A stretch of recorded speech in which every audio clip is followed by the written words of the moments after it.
My name is Jesse Sanders.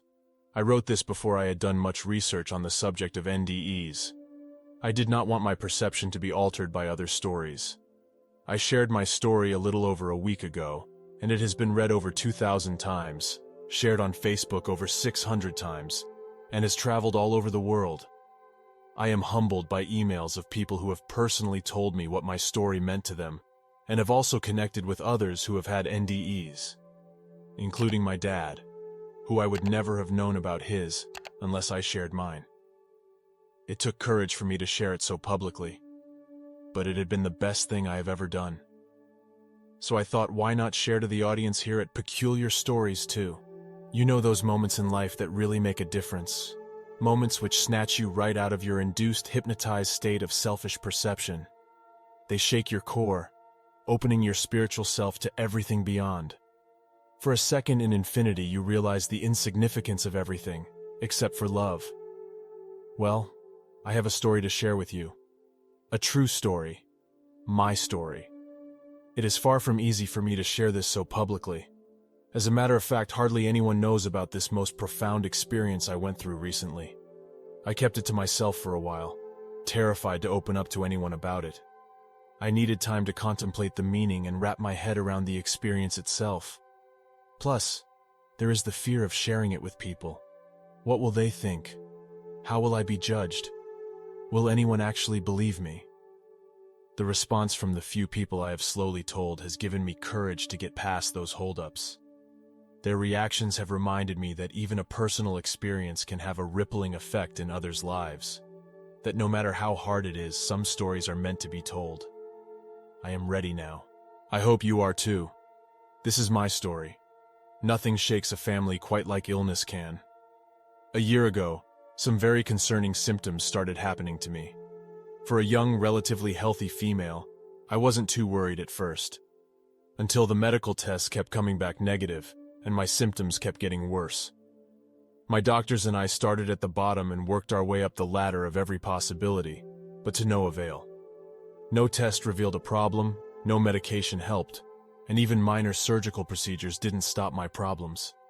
Stress wouldn't be an adequate word to cover the feelings I had for months and months of not knowing what was wrong with me. My life was flipped upside down, in more ways than one. Not to mention that some of those months included unrelated personal heartbreaks. Things were not easy. I had to be strong and wear a smile as much as I could. Even when my own husband couldn't look me in the eyes at times without tearing up because of the fear of losing me, I still had to be strong. I treasured every simple, happy moment in those long months. Reluctantly, it was proposed that a hysterectomy would be an end to the symptoms. Surgery would also give my surgeon a better look at what may be happening inside me, and possibly some answers. We scheduled the hysterectomy and prepared ourselves for a long but hopeful recovery. I had no fear going into the surgery. It wasn't my first major operation. I knew the risks. I knew there would be pain. I knew it would be difficult not just for me, but for my family. So my total abdominal hysterectomy, I got to keep my ovaries, but one had to be biopsied. And a second aesthetic surgery proceeded like normal in mid-May of this year. I was quite comfortable afterwards, if you can call the feeling of being hit by a bus comfortable.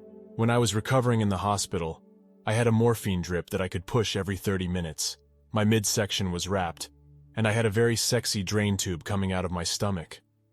All of this was exactly as I expected it would be, and I maintained my upbeat attitude. When the lab results came back of my uterus and the ovarian biopsy, we were all relieved to hear I was in the clear. Everything seemed fine. I was released after just 2 nights, ready to recover at home and get my health back. Get my life back. But that is not what happened. Just a few hours into being at home, my pain started to drastically increase. Nothing I wasn't prepared for, though. I popped a couple of Percocet and chalked it up to post-surgical pain. I have a high pain tolerance, which has been tested numerous times before. So I just settled into the comfy recliner my husband had moved into our bedroom and tried to sleep it off. Nope. By midnight, I was on the floor of our bedroom in the fetal position, screaming. The pain was crushing. The only way to describe it is as if someone had ripped open my stomach with their fingers, pulled out my organs and intestines, shoved them into a blender, blended them on low power, poured gasoline on them, and then lit them on fire before shoving them back into me. That still doesn't quite describe it, but it's as close as I can get. I would never wish it on anyone or anything. My husband Sawyer rushed me to the emergency room. The physically gut-wrenching pain was so intense that nothing else in the world mattered to me, except ending that pain. At the emergency room, I was seen immediately. Not a good sign. I could barely speak. I was on the verge of passing out, and all I wanted was an IV with a very strong painkiller. I remember them saying my heart rate was 185, my normal is 60, and I had a low-grade fever. I can't remember what my blood pressure was, because I honestly didn't care about anything except the excruciating pain. I was readmitted into the hospital. The CT scans showed that I had a paralytic ileus, a complication from anesthesia, in which my intestines had not woken up and were bloating. On a second look at my scan, it was seen that I also had a belly full of blood. I was bleeding internally. The next few days after that I can barely remember. I was sick, deathly sick. Doctors came in and out, nurses around the clock, medical staff, and visits from only family. Sawyer never left my side. The pain was all that existed to me. I was not allowed to eat or drink in case I needed to be rushed to surgery, and also to help my intestines wake up. I was told to walk around as much as I could. Every step was pain, every movement, even after an injection of my precious painkiller. My doctor talked of surgery to locate the mysterious bleeding site, but another surgeon countered the idea due to my other complication, at least for then. We were at a standstill. I was stable, low, but stable. I was to continue to be closely monitored. I received 2 blood transfusions and tons of antibiotics. My family was fighting back tears when they were around me. My husband was showing strength and empathy beyond expectation. It was the scariest thing that has ever happened to us as a family. Yet through all of it, the only thing I could think of was the pain.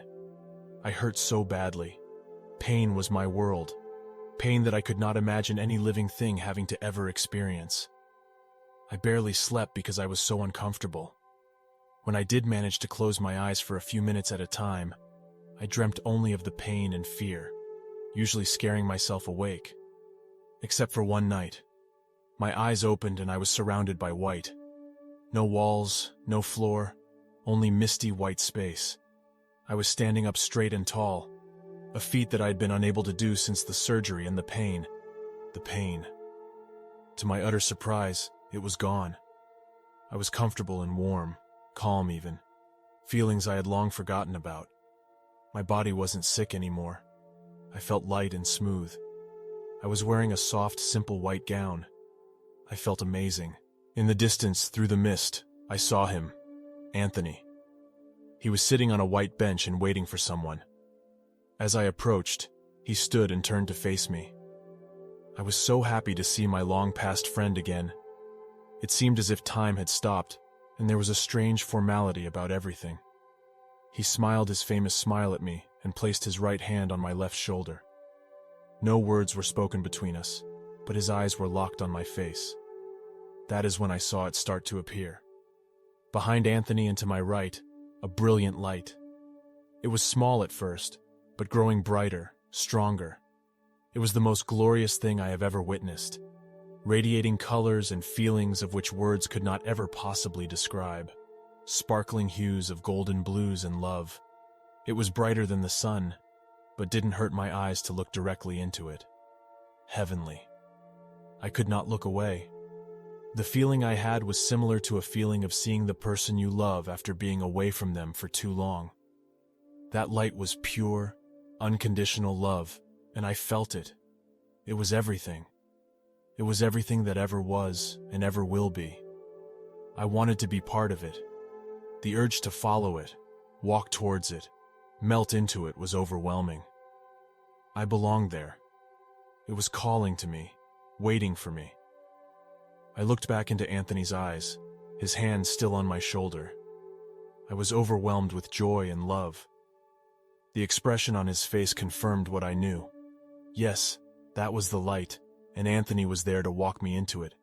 He was there to take me home. Suddenly, somehow, I remembered Sawyer. I looked down below my feet to the left. Through the fogginess of the white floor, I could see my husband sleeping on the tiny fold-out couch in the hospital next to my bed. Feet and arms hanging over the sides and fully dressed. I felt a longing towards him. I wanted to go down there and lay next to him, comfort him and tell him everything will be okay. I wanted to be with him. It was as if I had answered an unspoken question without speaking a word myself. I looked back at Anthony, and he smiled once more and squeezed my shoulder lovingly. My decision had been made clear without even a whisper escaping my lips. I wasn't ready to go. My feet became as heavy as cement. I could only stand there and watch as Anthony walked toward that most glorious light, and it engulfed him, leaving me behind. Falling slowly backwards through the white space, the moment faded away from me. I opened my eyes again. The pain. The pain was crippling. My body so weak and frail, there was nothing I could do but endure it. The rhythmic sounds of my IV drip echoing through the room. A reminder of where I was, my hospital bed. To the left was Sawyer, sprawled out on the tiny pull-out couch. The next day and night revolved around my pain, just like all the days before. As the pain would wear off, it was like a countdown to see how much I could handle. Mentally, I would be clawing my way out of my skin, wanting to abandon the suffering to which I had been tied. I was trapped inside my broken body. At the end of every 3 hours, I would be crying, pleading for an end to it, every time. I tried hard to put on a brave face, grit my teeth and bear it. Once the pain was injected into my IV, the metallic taste flooding my mouth, the cycle would start again from the beginning. I know Sawyer wished to trade places with me, but I would never have allowed it, not even theoretically. My body was wearing down. I was a skeleton covered in gray skin with a distended belly full of blood. My eyes glazed and dull, my hair oily. Bruises from IVs covering my arms and multiple needle pricks from blood tests, hollowed cheeks and cracked lips. I was breaking down, fragile. Life is so fragile. The night following my dream was my miraculous turning point. I hated waking Sawyer up every hour to help me get out of my bed so I could use the restroom. I had decided to let him sleep and try to do it on my own, which I proudly accomplished. When I finally settled myself back into my bed, I felt wetness under my legs. Depressed that incontinence was now bestowed upon me, I reached under the sheets to check. I pulled up my hand and was horrified to see blood-soaked fingers. I was sitting in a pool of my own blood. I could literally see it seeping through the sheets, spreading. The next 15 minutes were a whirlwind of controlled chaos. Nurses, my husband, my mom, tests and bleeding, so much blood. It was literally pouring out of me like a faucet and clots of it. I believed it was the end for me. This was it. After talking to my doctor and checking my vitals, the nurse informed us that the doctor said this was the blood that had been sitting inside my belly and was being expelled vaginally through the internal stitches. The blood they expected my body would eventually reabsorb was suddenly being released. As long as my vitals remained stable as they had been at least, then I was okay. He would be there to examine me soon. I passed over 2 liters of blood and well over 800 cc's of fist-sized blood clots or larger, which the nurse said looked like my liver. This all happened in under 45 minutes. My room looked like a horror scene. As if by some miracle, my pain was dramatically decreased in that instantaneous moment. I finally had some relief from the agony I had been enduring for almost a week, and only at the price of an unexpected bloodbath. The next 48 hours, my heart rate finally started to drop from the 140 range down into the 90s. My blood pressure improved, my hematocrit had remained stable, and my intestines were waking up. I was finally allowed to start liquids. Campbell's soup juice never tasted so good. I was getting better. 2 nights after the bloodbath, I was discharged from the hospital. My doctor gave me his personal number for me to text him my heart rate and blood pressure stats every few hours. Of course, I was terrified I may have another internal bleed. He made himself available for any concerns and checked on me often. I still had pain, but this pain was the type I was originally prepared to handle. I could finally start my now much extended recovery. 2 weeks after being home, I had another bleeding scare which put me back in the emergency room but stopped mysteriously. For a month after that, I basically stayed in bed and slept. Even now, I am still recovering. My incredible family took care of my children, and my remaining friends checked on me constantly. Then, there was Sawyer. I have no words for what he did for me through all of this. I don't know what I would have done without all of them. For months now, I've kept this memory relatively private, but every day it has been on my mind. Just the sheer beauty of it still leaves me in awe. Prior to my NDE, near-death experience, I had no real knowledge of them. Of course, I had heard of them, like many of us have, but never put much thought into them. To me, they weren't relevant, and I most defiantly never expected anything like this to happen to me personally. It wasn't a pre-existing thought in my head, and nothing my imagination could have ever created. The research I've done since has only confirmed my experience for me. There are amazingly similar experiences and feelings from people all around the world, some who have died, and some who were close to death. There is no doubt in my mind that what happened to me was real.